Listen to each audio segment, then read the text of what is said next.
Saudara-saudariku sekalian yang dirahmati Allah Subhanahu wa taala. Pertama-tama kita panjatkan puja dan puji syukur kehadirat Allah yang telah memberikan kesempatan kita untuk hadir di majelis yang mulia ini, ya, mengkaji kitab yang sangat luar biasa ini, ya, Masya Allah, yang Allah telah memberikan kita nikmat yang tidak terhitung jumlahnya, khususnya nikmat Islam, nikmat iman, nikmat kesehatan, ya, yang hendaknya kita banyak bersyukur kepada Allah Subhanahu wa taala. Kemudian sholawat serta salam senantiasa tercurahkan kepada sebaik-baiknya manusia, sebaik-baiknya Nabi dan Rasul, yakni Muhammad bin Abdullah alaihi salatu wassalam. Dan juga semoga sholawat serta salam senantiasa tercurahkan kepada keluarga beliau, anak keturunan beliau, para sahabat beliau dan umat beliau senantiasa berpegang teguh dengan kebenaran di atas Al-Quran dan As-Sunnah. Tayyib, ya. Cukup lama ya kita libur pada kajian Ahad sore, ya, khususnya karena semenjak pandemi ini, dan alhamdulillah sudah dimulai lagi, masih melanjutkan, ya, pembahasan kitab kita pada pertemuan yang sebelum-sebelumnya, ya, bahwa setiap Ahad sore yang pertama insya Allah akan bersama saya, kita akan membahas kitab Al-Qaul Al-Mufid, ya, kitab Al-Qaul Al-Mufid. Kitab Al-Qaul Al-Mufid ini sebenarnya bukan kitab yang berdiri sendiri, ya, tapi dia merupakan syarah, merupakan penjelasan dari kitab yang ditulis oleh ulama besar, yakni Syekh Muhammad bin Abdul Wahhab At-Tamimi. Ya, beliau menulis kitab Tauhid, kemudian disyarah, dijelaskan ulang dengan detail-detail yang lebih banyak, ya, oleh salah satu ulama terkenal, ya, yang bisa dikatakan masih berada dalam satu generasi dengan kita, yakni Syekh Muhammad bin Shalih Al-Utsaimin. Nah, beliau ini menulis, ya, kitab Al-Qaul Mufid ini merupakan syarah dari kitab Tauhid yang ditulis oleh Syekh Muhammad bin Abdul Wahhab. Sekarang kita masuk ke bab yang ketiga, ya, masuk ke bab yang ketiga. Tapi sebelum kita masuk pada penjelasan kitab, ya, alangkah baiknya kita ulang sedikit, ya, tentang pentingnya kita belajar tauhid, pentingnya kita mempelajari kitab tauhid ini, ya. Saudara-saudariku yang dirahmati Allah Subhanahu wa taala, nggih. Setiap kita ini pasti punya harapan dan cita-cita, ya. Nggih mboten? Iya. Apalagi adik-adik ini, ya, yang masih muda-muda, ya. Mungkin ada yang cita-citanya menjadi seorang ustadz penghafal Al-Qur'an, ya, seorang ustadzah, ya, penghafal Al-Quran, ya, hafidh dan hafidah. Atau mungkin ada yang bercita-cita untuk menjadi seorang dokter, ya, atau seorang insinyur misal, ya. Atau yang bapak-bapak ini pingin usahanya sukses, ya, laris dan lain sebagainya. Setiap orang punya cita-cita yang berbeda-beda. Tapi saya yakin, ya, jamaah sekalian, kita ini memiliki satu cita-cita yang sama, atau satu cita-cita yang paling utama. Itu kita sama semuanya cita-citanya. Ada yang tahu cita-cita yang paling tinggi yang sama setiap manusia yang beriman ini apa? Masuk surga, ya. Bukan menikah, ya, bukan, ya. Ya. Tapi masuk surga, ya. Jadi cita-cita kita yang sama ini adalah masuk surga dan terhindar dari adab neraka. Itu cita-cita yang sama, itu pasti. Ada sedikit kisah, ya, unik dan lucu gitu, ya. Jadi setelah beberapa teman-teman ini pulang umroh, ya, mereka pada bagi-bagi bingkisan umroh lah, ya, pada bagi-bagi bingkisan umroh. Salah satunya tentu air zam-zam, ya. Sebagaimana kita tahu, ya, sunnahnya itu kalau kita minum air zam-zam ini sambil berdoa, karena itu waktu yang mustajab. Nah, jadi ketika saya bariskan anak-anak penghafal Quran itu, ya, waktu di Jakarta itu saya berikan satu botol kecil air zam-zam, ya, setiap anaknya. Nah, kita berdoalah masing-masing gitu. Tapi ketika hal itu terjadi, saya ini berdoanya lama, ya. Karena yang saya inginkan banyak gitu. Tapi yang terjadi anak-anak itu berdoa sebentar langsung teguk saja. Ya. Dan ketika saya tanya apa yang antum minta, masuk surga Ustaz gitu. Loh, antum nggak minta yang lain? Tidak Ustaz, saya cuma minta satu saja, masuk surga. Ya, Masya Allah. Ya. Itu merupakan memang cita-cita tertinggi yang ingin kita dapatkan suatu hari nanti, insya Allah. Ya. Jadi sampai-sampai ya kita tiap hari ini tidak mungkin ya lepas daripada doa, istilah doa sapu jagat ya, yang senantiasa dinasihati oleh para asatidzah kita ya, para khutbah kita, doa yang harus kita baca ya setiap harinya. Rabbana atina fid dunya hasanah wa fil akhirati hasanah, itu meminta kebaikan di dunia dan di akhirat, minta surga itu ya. Wa qina adzabannar, dan jauhkanlah kami dari siksa api neraka. Jadi setiap kita memang tujuan utamanya itu masuk surga dan terhindar dari neraka. Dan salah satu tujuan utama kita belajar tauhid ini adalah itu. Ya. Pentingnya kita belajar tauhid itu adalah. Kenapa? Karena barang siapa yang mentauhidkan Allah dengan benar, pasti masuk surga. Nah, tak ulang sekali lagi ya. Barang siapa yang mentauhidkan Allah dengan benar, pasti masuk surga. Walaupun dia pelaku maksiat, walaupun dia pendosa, walaupun dia pelaku dosa besar, selama dia mentauhidkan Allah dengan benar, dia pasti akan masuk surga. Loh, ada dalilnya nggak Ustaz? Ada. Ya, jadi kita nggak boleh ngomong asal-asalan ya. Kalau kita ngomong harus ada dalilnya. Ya. Sebagaimana yang diriwayatkan oleh Imam Bukhari, ya, Rasulullah SAW bersabda, "Akhriju minan nar." Keluarkan dari neraka. Man kana fi qalbihi mithqal habbatin min khardalin minal iman. Ya. Keluarkanlah dari penghuni-penghuni neraka yang mereka itu di dalam hatinya masih ada iman kepada Allah Subhanahu wa taala. Ya, masih ada tauhid kepada Allah Subhanahu wa taala. Ya. Jadi nanti Pak ya, saudara-saudariku yang dirahmati Allah Subhanahu wa taala, setelah semua orang masuk surga, semua orang masuk neraka, dan semua penghuni neraka ya sudah mendapatkan syafaat, yang berhak untuk mendapatkan syafaat, sampai terakhir kali orang yang tidak pernah berbuat kebaikan kecuali sebiji zarrah, namun dia mentauhidkan Allah dengan benar, maka dia dimasukkan ke dalam surga ya. Jadi orang yang mentauhidkan Allah dengan benar pasti masuk surga. Tapi nggak tahu entah kapan ya. Kalau pelaku maksiat itu tidak tahu apakah entah 100 tahun, 1000 tahun ya, 1 juta tahun, Allahu alam. Tapi barang siapa mentauhidkan Allah dengan benar pasti masuk surga, walaupun dia pelaku maksiat. Sebaliknya ya, saudara-saudariku yang dirahmati Allah Subhanahu wa taala, orang yang tidak mentauhidkan Allah dengan benar, dalam artian dia jatuh daripada dosa syirik. Nah, jadi kan supaya bisa kita pahami dengan mudah ya, tauhid itu lawan katanya adalah syirik. Nah, jadi orang yang tidak mentauhidkan Allah berarti dia berbuat syirik. Nah, orang yang berbuat syirik walaupun dia selama di dunia ini ya adalah orang yang paling baik adabnya, orang yang paling baik akhlaknya, orang yang paling dermawan dalam memberikan harta-hartanya, orang yang paling sopan dan berbakti kepada orang tua, namun dia berbuat syirik kepada Allah, namun ia meninggal belum bertobat daripada dosa syirik, maka dia tidak akan pernah bisa masuk surga. Nah, ini pentingnya tauhid ini. Ada dalilnya enggak Ustaz? Ada ya. Di surat Al-A'raf ayat 40.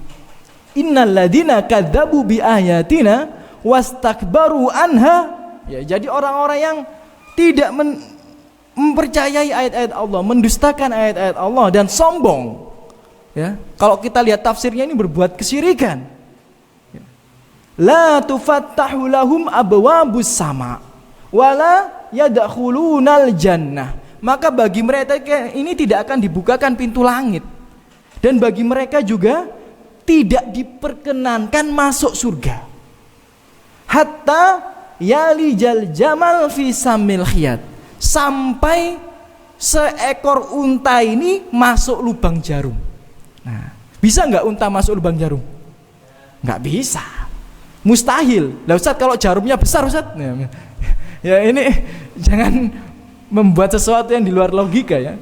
Jadi mustahil unta ini masuk lubang jarum. Sebagaimana mustahilnya orang kafir, orang musyrik untuk masuk surga Allah Subhanahu wa taala. Ya.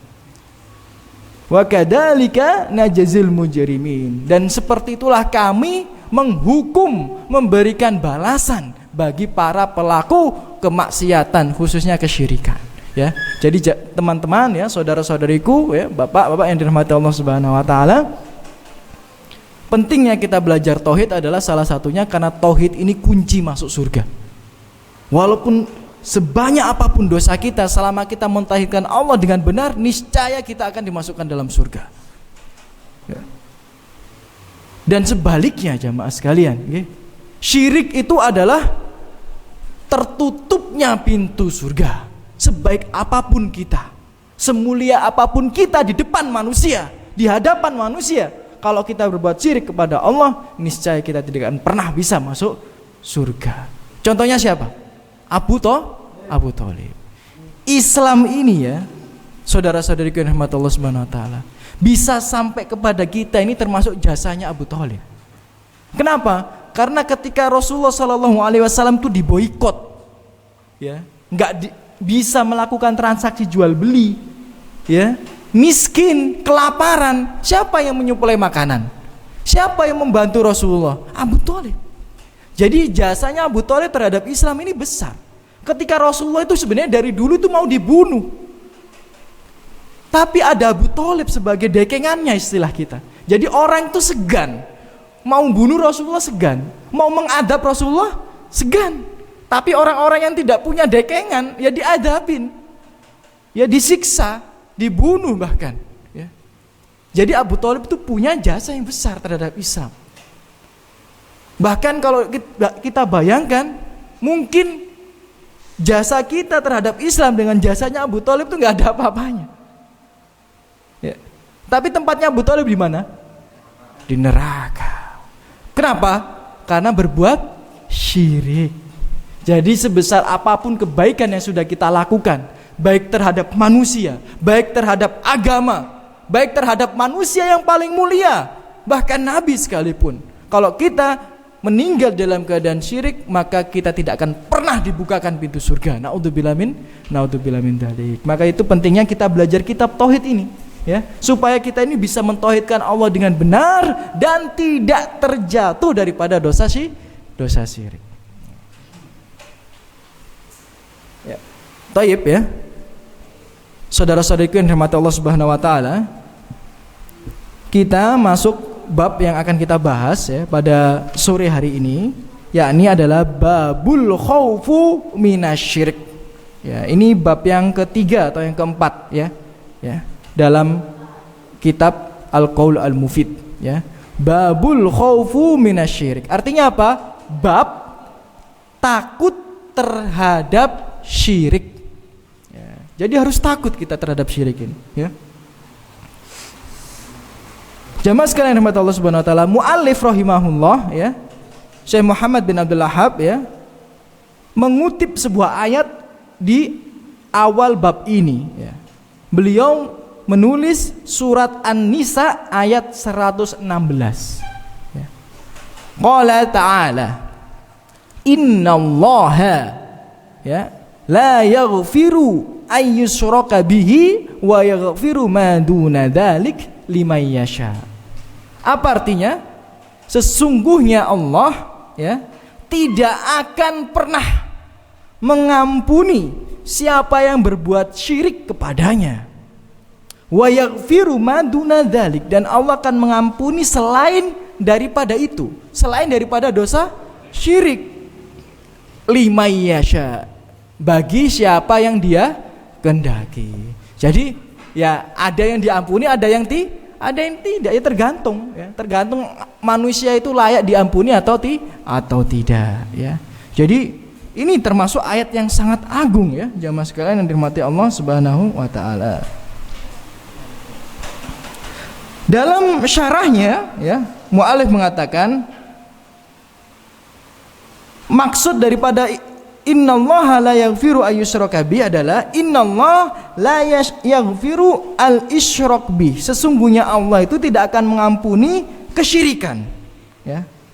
Fasyirik la yaghfirullahu abadan. Maka sesungguhnya syirik itu selama-lamanya tidak akan pernah diampuni. Ya. Jadi maksudnya selama-lamanya nggak pernah diampuni ini maksudnya seperti apa? Gini loh ya, saudara-saudariku yang dirahmati Allah Subhanahu Wa Taala. Orang penghuni neraka ini, ya, selama dia itu layak untuk ditolong, punya bekal iman yang benar, insya Allah mungkin dia akan diselamatkan dengan syafaat. Ya. Bisa jadi syafaat suaminya, bisa jadi syafaat istrinya, bisa jadi syafaat anak-anaknya, bisa jadi syafaat orang tuanya, bisa jadi syafaat teman sepergaulan. Ya, kok lidah saya bleset-bleset ini ya. Ya. Jadi bisa jadi mendapatkan syafaat dari teman sepergaulan. Ya. Jadi misal kalau kita nanti sudah masuk surga, ternyata istri kita nggak ada di surga, istri kita di neraka, sedih apa seneng? Sedih apa seneng? Jangan-jangan seneng, nanti nyari istri lagi. ya sedih ya. Jadi kalau kita di surga, sedangkan istri kita di neraka, sedih nggak? Sedih. Maka daripada itu, ya, biasanya orang itu akan minta izin kepada Allah Subhanahu Wa Taala untuk menolong istrinya yang ada di neraka. Akhirnya ketika istrinya nanti itu di neraka itu masih layak untuk ditolong, mentauhidkan Allah dengan benar, maka dia akan diangkat dari neraka, dimasukkan ke dalam surga. Karena syafaat suaminya, karena syafaat istrinya, karena syafaat anaknya, bahkan bisa jadi karena syafaat teman sepergaulannya. Nah, ya, itu bener loh ya. Jadi kalau cari teman tuh cari teman yang baik. Ya. Sebagaimana di surat Asy-Syura ya, ayat 100 sama 101, fama lana min syafi'in wala sadiqin hamim. Di surat Asy-Syura ayat 100 101. Allah itu ya mengabadikan perkataan orang-orang yang ada di neraka. Jadi ketika di neraka ini orang-orang ini diadab secara berjamaah loh ya. Jadi yang sholat yang berjamaah itu bukan hanya sholat ya. Adab di neraka juga berjamaah. Ya, jadi ketika di neraka itu orang-orang diadab secara berjamaah, dibakar dengan api yang panas, dilempar dengan batu yang sangat besar, hancur lebur tubuhnya, dipaksa memakan buah zakum yang apabila secuilnya dilemparkan ke dunia, dunia ini akan hancur lebur. Susah kehidupan di neraka itu. Maka waktu itu ada salah seorang penghuni neraka ini ternyata diselamatkan, dikeluarkan dari neraka, dimasukkan ke surga. Lah penghuni neraka yang lain bertanya-tanya, loh dia kan sama-sama berbuat maksiat sama saya, kenapa kok dia diselamatkan dari neraka? Kenapa kok dia dimasukkan ke dalam surga, sedangkan aku kok masih diadab? Maka dijawab oleh malaikat, dijawab oleh Allah Subhanahu Wa Taala, mereka itu diselamatkan karena syafaat dari teman dekatnya. Maka daripada itu penghuni neraka yang masih di neraka berteriak, fama lana min syafi'in wala sadiqin hamim. Celakalah kami tidak punya orang yang dapat memberi syafaat. Istrinya juga nggak sholat, istrinya juga tukang gibah, ya. Anaknya mabuk-mabukan, tiap hari rokokan di pinggir jalan, ya. Nongkrongnya ya di warung kopi sama orang-orang yang suka main game, sama seorang orang yang suka nonton YouTube, ya. Siapa yang beri syafaat? Nggak ada. Akhirnya dia berteriak, famalana min syafi'in wala sadiqin hamim. Celakalah kami, nggak ada orang yang dapat memberikan syafaat, nggak ada teman yang menyelamatkan kami. Makanya kalau cari teman yang baik. Suatu saat nanti insya Allah temanmu itulah yang akan bisa memberikan syafaat untuk antum untuk masuk surga insya Allah. Kalau bukan antum yang memberikan syafaat, insya Allah teman antum yang akan memberikan syafaat. Jangan antum di neraka nunggu temen, ya Allah semoga temanku yang di surga ini nolong aku, ternyata di sampingnya sama-sama diadab. Nah, ini repot ini ya. Jadi kalau cari temen yang soleh sama solehah itu, khususnya teman hidup. Nah ini ya. Kalau temen aja harus yang soleh atau yang solehah, apalagi teman hidup ya. Banyak doa ya, semoga dikabulkan oleh Allah Subhanahu wa ta'ala. Wah kenceng banget itu yang sebelah sana. Li'annahu jinayah ala haqqillahi al-khos wa huwa tauhid. Kenapa sih kok perkara tauhid ini benar-benar sangat urgent? Kok sampai-sampai orang yang tidak mentauhidkan Allah itu dihukum dengan hukuman yang sangat berat? Kenapa? Karena tauhid ini adalah korupsi. Bukan korupsi duit, tapi korupsi haknya Allah Subhanahu wa taala. Orang zat yang paling berhak diibadah itu siapa? Allah. Kalau kita beribadah selain daripada Allah, itu berarti kita korupsi haknya Allah. Kita tidak memberikan haknya Allah, tidak menunaikan kewajiban kita kepada Allah. Maka itu orang yang berbuat syirik, tidak mentauhidkan Allah dengan benar, akan diancam dimasukkan ke neraka selama-lamanya. Amal ma'asi ya. Sedangkan maksiat-maksiat yang lainnya, kazina wasaraqah, faqad yakunu lil insan fiha haddu nafsi bima nala min syahwat ya. Jadi maksiat-maksiat yang lain itu seperti zina ya, seperti mencuri ya, seperti durhaka kepada orang tua misal. Itu maksiat itu ya masih memiliki kemungkinan untuk diampuni oleh Allah Subhanahu wa taala ya. Karena itu bukan termasuk korupsi haknya Allah, tidak ya. Jadi pelaku zina itu masih memungkinkan gak masuk surga? Masih, tapi gak tahu kapan gitu ya. Orang yang nyuri masih bisa masuk surga enggak? Masih, selama dia mentauhidkan Allah dengan benar, tapi tidak tahu kapan. Sedangkan orang yang jujur, gak pernah nyuri, gak pernah zina, selalu berbagi hartanya, tapi kalau dia berbuat syirik, tidak akan pernah bisa masuk surga. Makanya belajar. Wahal muradu bisyirik hunal akbar am mutlaq syirik. Nah, kemudian yang jadi pertanyaan ya, saudara-saudariku yang dirahmati Allah Subhanahu wa taala, dosa syirik ini tidak akan diampuni kan? Ya. Kemudian yang jadi pertanyaan, apakah yang tidak diampuni ini semua dosa syirik atau cuma dosa syirik besar saja? Jadi pertanyaan seperti itu. Karena dosa syirik ini terbagi menjadi berapa? 4 apa 5? Ada yang jawab 6 malah.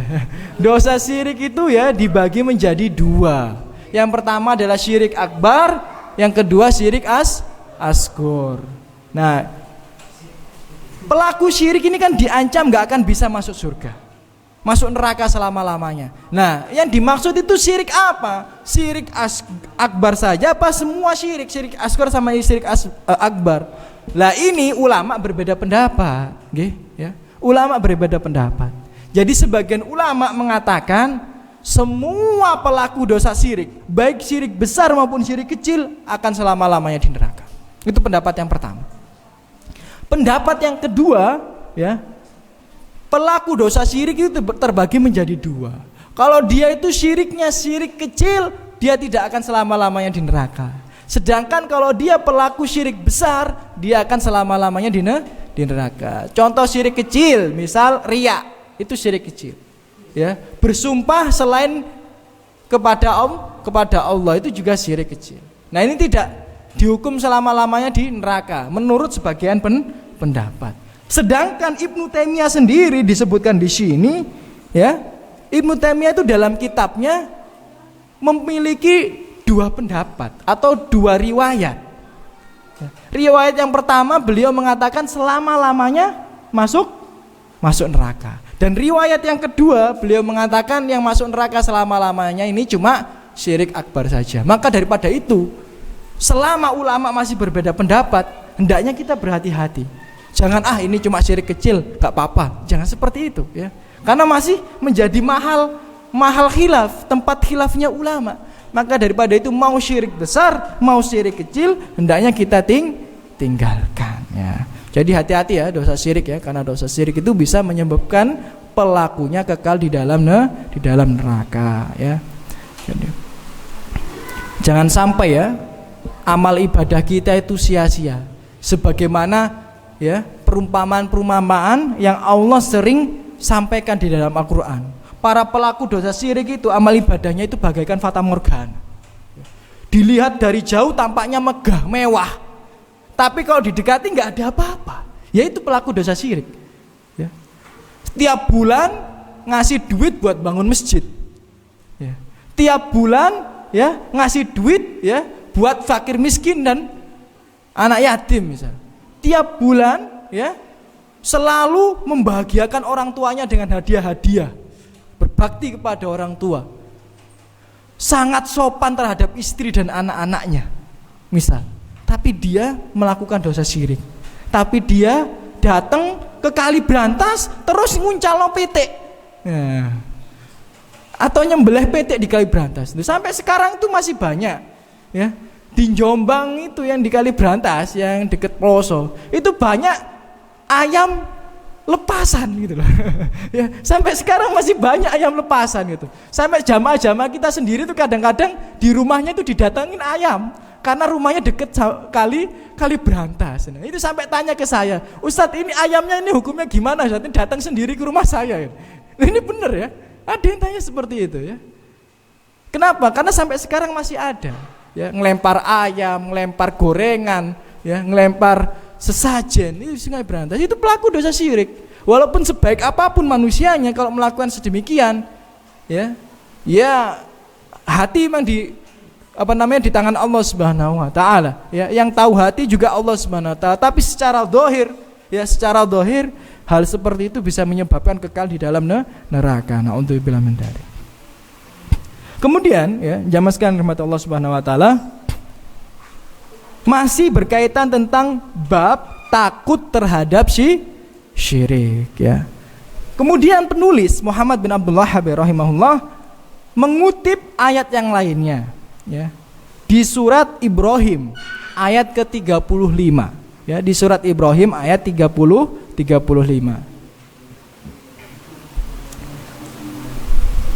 Allah di sini mengutip ya doa Nabi Ibrahim. Allah mengutip doa Nabi Ibrahim. Nabi Ibrahim Khalilullah yang dijuluki manusia yang paling dicintai Allah, berdoa dengan harap-harap cemas. Ya. Apa kata Nabi Ibrahim? Wa janubni wa baniya an na'budal asnam. Jauhkanlah aku ya dan anak keturunanku ya daripada menyembah asnam, menyembah berhala ya, berbuat syirik. Dan tentu saja yang dimaksud anak-anak Nabi Ibrahim adalah siapa? Siapa anak Nabi Ibrahim? Ismail sama siapa? Ishak ya, Ismail sama Ishak ya. Makna daripada wajnubni wa baniya artinya adalah imtana'ni wa bani. Jadi cegahlah aku ya, hindarkanlah aku dan anak keturunanku min ibadatil asnam, daripada beribadah selain daripada Allah Subhanahu wa taala, beribadah kepada berhala. Fa Ibrahim ya alaihissalam, Nabi Ibrahim alaihissalam saja kata penulis, ya khafu syirik ala nafsihi. Nabi Ibrahim saja yang dijuluki orang yang paling dicintai Allah Subhanahu wa taala, yang dijuluki bapak para nabi, yang sudah dijamin surga, takut terhadap syirik. Bukan hanya dirinya, bahkan anak-anaknya. Anak-anak Nabi Ibrahim ini semuanya nabi. Nabi Ismail nabi bukan? Nabi. Nabi Ishak nabi bukan? Nabi. Harusnya kan Nabi Ibrahim ini santai, aku nabi, gak mungkin berbuat syirik. Anak-anakku juga nabi, gak mungkin nabi berbuat syirik. Kan nabi ini kan maksum, kalau salah langsung ditegur oleh Allah Subhanahu wa taala. Tapi karena saking urgennya, pentingnya, daruratnya kita ini terhindar daripada syirik, sampai Nabi Ibrahim selalu berdoa ini dalam doanya. Jauhkanlah aku dan anak keturunanku daripada kesyirikan. Ya. Wa huwa Khalilur Rahman wal imamu Hunafa. Sesungguhnya Nabi Ibrahim itu manusia yang dicintai Ar-Rahman, dan dia itu adalah para pemimpin orang-orang yang soleh. Fama baluka, ya, fama baluka bina. Bagaimana kita yang nabi aja bukan. Anak kita nabi bukan? Bukan. Anak kita bukan nabi, kita bukan nabi. Kita maksum tidak? Tidak. Ya. Kalau Nabi Ibrahim saja takut padahal beliau adalah nabi, anak-anaknya itu nabi, apalagi kita yang orang biasa, apalagi kita yang kadang sekarang tobat besok maksiat lagi, ya. Kemudian besoknya tobat, besoknya maksiat lagi. Kemudian besoknya maksiat tobat. Maksiat tobat. Lebih banyak maksiatnya daripada tobatnya gitu. Apalagi kita harusnya lebih takut terhadap dosa syirik daripada Nabi Ibrahim. Ya. Fala ta'man syirik, maka jangan sampai kamu itu merasa aman dengan kesyirikan. Wala ta'man nifak, dan jangan sampai kita ini juga merasa aman terhadap kenifakan, kemunafikan. Sampai-sampai di sini ya dikutip oleh penulis. Ya, qala Ibnu Abi Mulaikah, adroktu salatina min ashabin Nabi. Aku ini pernah berjumpa dengan 30 sahabat Rasulullah SAW. Kulluhum yakhafun nifaq ala nafsihi. Dan sahabat Rasulullah ini semuanya takut dirinya itu termasuk orang munafik. Pernah gak kita takut kita ini orang munafik? Jangan-jangan cuma kita ini soleh dari luarnya saja, soleh daripada dohirnya saja, tampangnya aja tiap hari pecian, tampangnya aja tiap hari jenggotan, tampangnya aja tiap hari datang ke masjid, tapi ternyata hatinya busuk. Siapa yang tahu? Kita sendiri dengan Allah Subhanahu wa Ta'ala. Ya. Sahabat Rasulullah ini yang dijamin surga, ya, yang diridhoi Allah Subhanahu wa Ta'ala. Katanya salah seorang tabi'in ini, ya, mereka semuanya takut termasuk orang munafik. Takut termasuk orang yang dianggap soleh padahal tidak soleh. Hendaknya kita itu kalau ngikuti para sahabat ya kurang lebih seperti itu. Takut terhadap kemunafikan, takut terhadap kesyirikan. Karena tidak ada yang bisa menjamin bahwa kita akan meninggal di atas kebenaran. Tidak ada yang bisa menjamin. Maka salah satu cara ya memastikan kita meninggal dalam keadaan taat, dalam keadaan mentauhidkan Allah dengan benar adalah doa. Karena doa adalah senjata terbaik bagi orang yang beriman. Nah, jadi sering-sering berdoa. Jangan hanya berdoa jodoh-jodoh aja, jangan. Ya, boleh berdoa jodoh ya, apalagi adik-adik ini yang belum nikah ya. Tapi yang paling penting adalah berdoa tentang ketauhidan ya, dan dihindarkan daripada kesyirikan. Thayyib.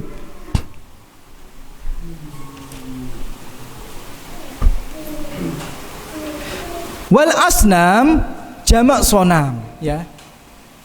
Makna asnam itu apa sih? Asnam dalam bahasa Arab itu kalimat jamak. Apa kalimat jamak itu? Ya, dalam bahasa Indonesia jamak artinya jamak ya. Iya. Ya, jadi kalau dalam bahasa Indonesia kan ada namanya kalimat tunggal, kalimat jamak. Nah, berarti jamak dalam bahasa Indonesia ini ngambil daripada bahasa Arab. Ya. Jadi bahasa Indonesia ini serapan daripada bahasa Arab. Ya. Ya. Kalau bahasa Arab bukan tunggal sama jamak. Kalau bahasa Arab adanya mufrad sama jamak. Kalau mufrad itu artinya tunggal, kalau jamak artinya juga jamak. Nah, jadi asnam itu banyak. Kalau satunya, tunggalnya, mufrodnya itu namanya sonam. Ya, sonam ya. Makanya kalau ada bintang India dinamakan sonam, nah berarti itu memang bapaknya pengen dia jadi berhala gitu ya. Karena saya ingat waktu saya kecil ya, waktu diputarkan film India itu ada yang namanya sonam gitu. Ternyata waktu saya dewasa itu ingat, wah berarti namanya itu berhala gitu. Ya, bangga punya anak berhala gitu. Ya, itu yang salah bapaknya, bukan anaknya ya. Anaknya nggak bisa milih nama ya. Yang salah bapaknya. Ya. Taib. Apa arti sonam ini? Wa huwa ma ju'ila ala surati insan au ghairihi yu'bad min dunillah. Arti daripada sonam itu adalah sesuatu yang dibentuk. Ya. Jadi sesuatu yang dibentuk menyerupai manusia atau menyerupai makhluk hidup. Itu namanya sonam. Ya. Jadi kalau istilah kita itu adalah payung apa patung? Patung. Nah, jadi istilah kita itu patung, itu namanya sonam. Ya. Baik itu manusia maupun bukan manusia, itu sonam, itu berhala itu namanya. Ya. Nah, dalam ayat yang lain namanya itu adanya authan. Apa authan itu? Authan itu lebih luas. Fahuwa ma ubida min dunillah ala ayu wajhin kana. Ya. Jadi kalau sonam tadi itu berhala yang kalau dinamakan sonam itu adalah sesuatu yang dibentuk menyerupai manusia atau makhluk untuk diibadahi, yaitu sonam. Sedangkan kalau wathan atau jamaknya authan itu adalah sesuatu yang dijadikan ya untuk diibadahi atau untuk disekutukan, disandingkan dengan Allah Subhanahu wa taala. Misal apa? Punden, pohon. Nah, pohon ini dibentuk apa enggak? Nah, tidak. Ada dengan sendirinya kan? Tapi dengan orang-orang tertentu ya itu dijadikan sebagai sesuatu yang diibadahi, dikeramatkan. Nah, ini namanya wathan. Jamaknya authan. Misal apa? Kali berantas ya. Kali berantas itu bisa jadi wathan. Ya, kenapa? Bagi sebagian orang ya. Kalau orang ke kali berantas bawa sesajen, maka orang itu menganggap kali berantas sebagai wathan. Ya, atau kuburan. Nah, itu wathan juga.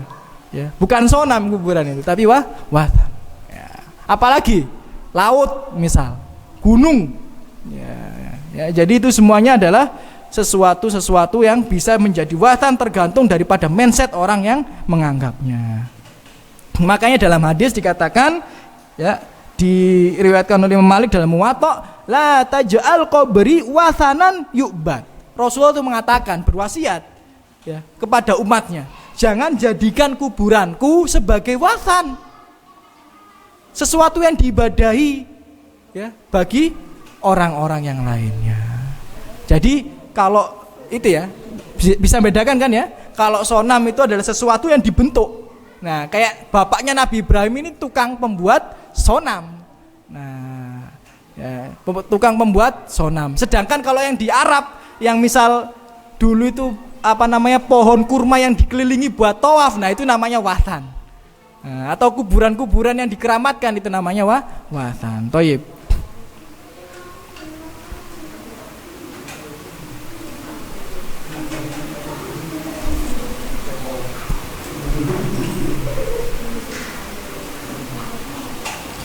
Sekarang dikatakan oleh mu'arif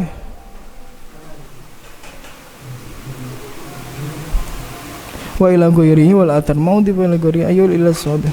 Tayyib. Dalam sebuah hadis ya yang ditulis oleh mu'alif ini, yang diriwayatkan oleh Imam Ahmad dalam musnadnya dan juga ditulis dalam Syarh Sunnah ya oleh Imam Ahmad rahimahullah, Rasulullah mengatakan akhwafu ya ma akhafu alaikum asyirk al asgor ya. Fasuila anhu faqala arya.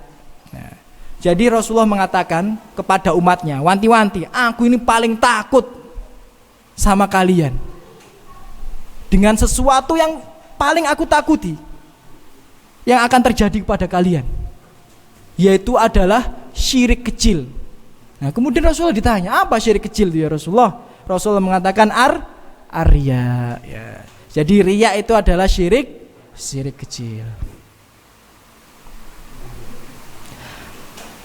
Waria ya mustaq min ya minar ru'ya masdar ya, ro'a yuroi wal masdar riya ka qatil yuqatil qitalan ya. Jadi riya ini diambil dalam bahasa Arab itu dari kata ro'a yuroi ya. Artinya apa? Waria ayya'budullah liyarahun nas fayamdahuhu ala kaunihi abidan. Nah, artinya riya itu adalah seseorang beribadah kepada Allah ya, agar para manusia ini melihatnya, kemudian memujinya. Nah, sebagai orang yang soleh, itu namanya riya.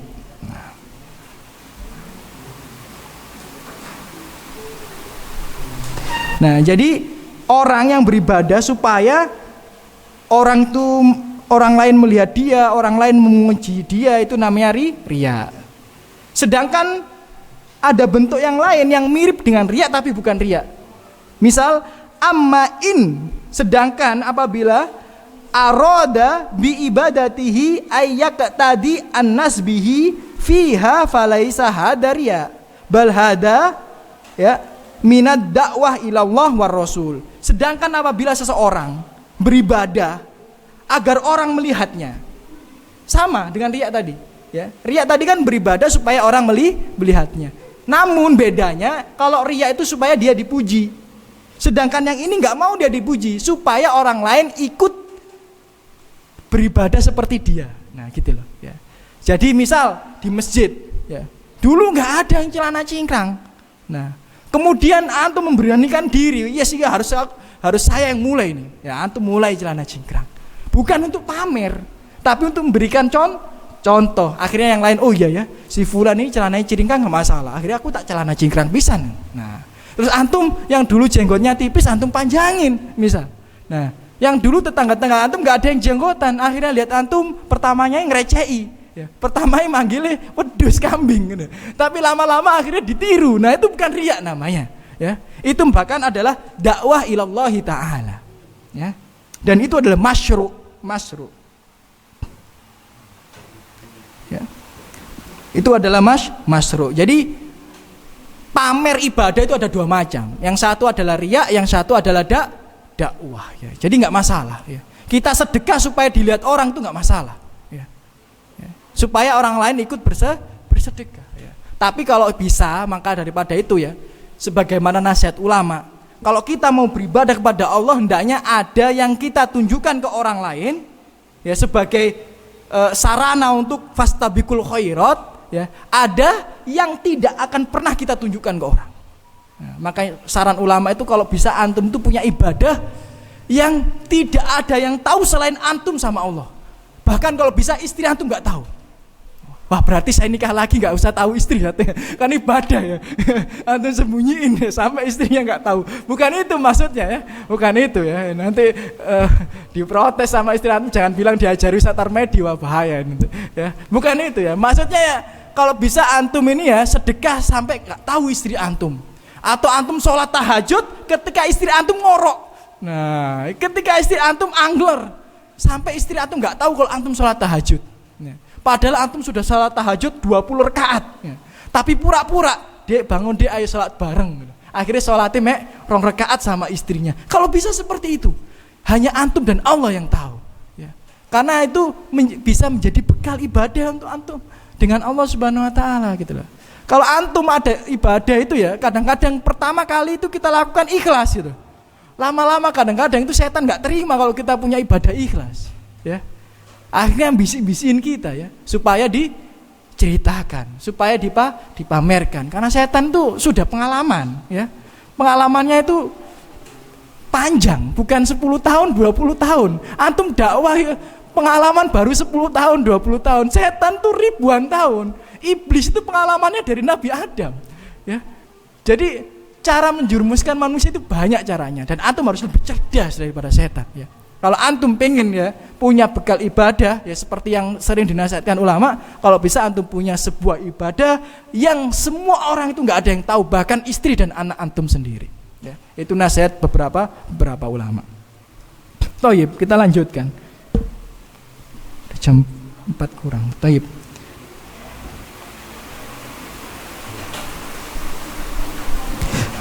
Dan riya, ya, yan qasimu bi'tibari ibtalihi lil ibadah ila qismain. Riya itu, ya, dibagi menjadi 2 kalau dilihat daripada batalnya ibadah, ya. Riya itu dibagi menjadi 2 kalau dilihat dari sudut pandang batalnya ibadah. Yang pertama, ayyakunu fi aslil ibadah, ya. Riya yang pertama itu adalah riya yang ada daripada asal ibadah itu sendiri. Maksudnya apa? Ayu maqama yata'abbad illa lirriya fahada amalu batil mardud alaihi li hadits Abi Hurairah, ya.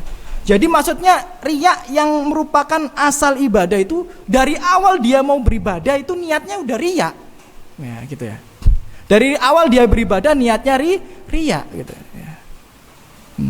Misal sholat jauh-jauh supaya ya sholat jauh-jauh di masjid di saf awal supaya dilihat calon mertua. Nah, ini riya ini dari asalnya sudah riya gitu ya. Niat berangkat ibadahnya sudah riya ya.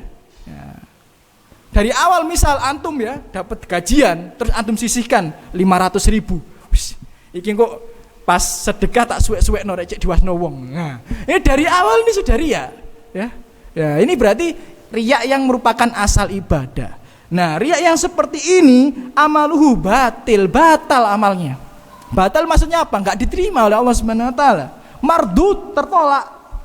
Dan dalilnya adalah qala Allahu taala ana agni syuraka an syirik. Saya ini adalah yang paling berhak daripada orang-orang yang tidak disyirikkan gitu loh. Enggak boleh saya ini disyirikkan dengan sesuatu apapun. Man amila amalan, siapa yang mengerjakan sebuah amalan asyraka ma'i, ya, dia berbuat syirik padaku, riya ya terhadap orang lain selain aku,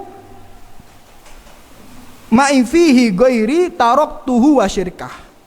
Aku akan meninggalkannya bersama riyaknya tadi, bersama syiriknya tadi. Ya, itu menunjukkan bahwa aku nggak butuh amal ibadahnya tadi. Ya. Jadi orang kalau yang melakukan riyak yang merupakan asal ibadah, ya udah tertolak. Ya. Kemudian riyak yang kedua, ya, adalah ayyakuna riya torian alal ibadah. Ai ana asal ibadah lillah, lakin toroa alaiha ar-riya. Fahada yang kasimu ilai ismin. Riyak yang kedua ini adalah riyak yang datang di tengah-tengah ibadah. Ya, datang di tengah-tengah ibadah. Yang merupakan maksud daripada awal ibadah itu ikhlas karena Allah. Tapi di tengah-tengahnya katanya toro'a alaihi riya, datanglah riya. Ya. Misal antum sebenarnya ya, sholat sunnah itu ikhlas karena Allah gitu. Kemudian datang orang, ya, wah, ketane mang itu pengennya moco kulhu. Kemudian banyak orang datang mocone ar-Rahman. Nah, ya, ini berarti riya yang datang di tengah ibadah. Gitu. Dan ini kenyataan. Ada ini ya, seorang laki-laki ya, biasanya imamnya, ini kenyataan, ini asli, ini yang cerita mertuanya sendiri ya. Yang cerita ini mertuanya sendiri ke saya. Biasanya itu imamnya biasa-biasa aja gitu. Ya suratnya biasa-biasa aja. Kemudian dia ya bertamu ke calon mertuanya yang lagi ta'aruf dan lain sebagainya. Kemudian ditunjuk jadi imam karena hafalannya banyak. Tiba-tiba yang dibaca Ar-Rahman. Ya, tiba-tiba dibaca Ar-Rahman. Awal niat ibadah tadi datang ke masjid ya ikhlas karena Allah gitu. Kemudian dia ditunjuk jadi imam, akhirnya berubah niatnya, ya, berubah niatnya. Terus akhirnya berubah yang dibaca Ar-Rahman. Nah ini yang riak datang di tengah-tengah ibadah. Nah kalau riak yang datang di tengah-tengah ibadah ini juga terbagi menjadi dua. Ya, terbagi menjadi dua. Yang pertama ayyudafi'ahu fahada la yadurruhu. Yang pertama itu orang yang berusaha untuk menghilangkannya. Nah ini nggak ada masalah. Ya, jadi misal kita ya di tengah-tengah ibadah riak, kemudian kita berusaha untuk menghilangkan riak itu, nggak boleh ini riak ini. Ya, kita berusaha untuk melawan riak itu, maka ibadahnya tidak akan tertolak. Namun jenis yang kedua ya istarsala, maksudnya apa? Berkelanjutan ya, sampai ibadah itu selesai. Jadi pertamanya ikhlas, kemudian di tengah jalan datang riak, dan sampai ibadahnya selesai masih riak. Nah ini adalah ibadah yang tertolak ya. Jadi riak yang jenis yang kedua tadi adalah riak yang pertama kali itu, ibadah yang pertama kali dilakukan ikhlas karena Allah, di tengah jalan datang riak. Nah ini pun terbagi menjadi dua. Yang pertama bisa dilawan. Nah ini diterima oleh Allah Subhanahu wa taala. Namun yang kedua berkelanjutan sampai akhir ibadah ini tertolak. Taib. Udah jam 4 Mas. Dilanjutkan atau bagaimana? Dicukupkan? Nah, sampun ya. Kata Mas Andi dicukupkan ya. Nah, jadi sedikit itu pembelajaran yang kita pelajari pada sore hari ini ya. Kesimpulannya ya, secara garis besar bahwa mentauhidkan Allah itu ibadah yang paling penting ya. Terhindar daripada syirik itu adalah hal yang paling penting. Jadi maka daripada itu ya, ini yang sering saya sampaikan berkali-kali kepada para penuntut ilmu. Bukan karena apa-apa, enggak ada maksud apa-apa saya. Saya itu pengen supaya kita semua itu masuk surga bareng-bareng. Ya kan kita berusaha semaksimal mungkin. Makanya saya sering sampaikan kepada para penuntut ilmu, antum tuh harus tahu skala prioritas dalam menuntut ilmu. Itu sering saya sampaikan.